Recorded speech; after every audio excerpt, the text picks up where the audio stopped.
if you're talking about players being paid for their likenesses, the thing that surprised me about that is not that that has become a legal battle. The thing that surprised me is no one has taken the initiative to pursue it before the last few years. This is not a new.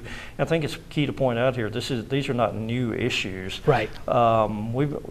We've been talking about this since back when I was in college. I remember there was a groundbreaking book, great read, that I think is still very relevant and a good read today. It's called The 100-Yard Lie by Rick Tellender, who is a former Northwestern defensive back. There's that school again. Right. He was a defensive back in the 1970s. He became a terrific writer for Sports Illustrated, and again in 1990 he published a book talking about a lot of the same issues that we're talking about today, about what's appropriate compensation for college football players. Again, the book's called The 100-Yard Lie. I highly recommend it.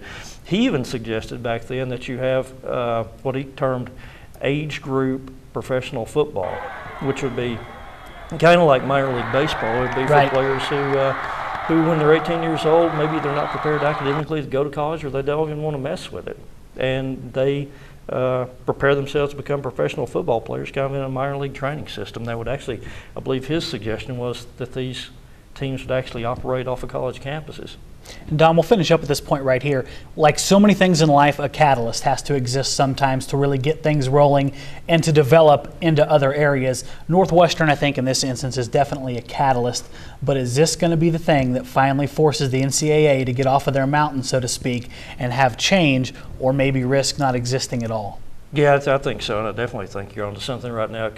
And there's a lot of discussion already in the NCAA about governance issues and how many people belong in or how many schools belong in the top level in Division I. Should it just go to probably and I think it probably should, maybe top 64 teams, top 64 programs, because within that 100 and about 25 schools that are in Division I-A now, you have a lot of huge differences in terms of budgets, and I think in terms of commitments to particularly football and some of the other sports. And so I think it's maybe NCAA is already talking about governance issues, but maybe this accelerates the process. And Don, a lot of fantastic thoughts there. Thank you so much for sharing your views on that.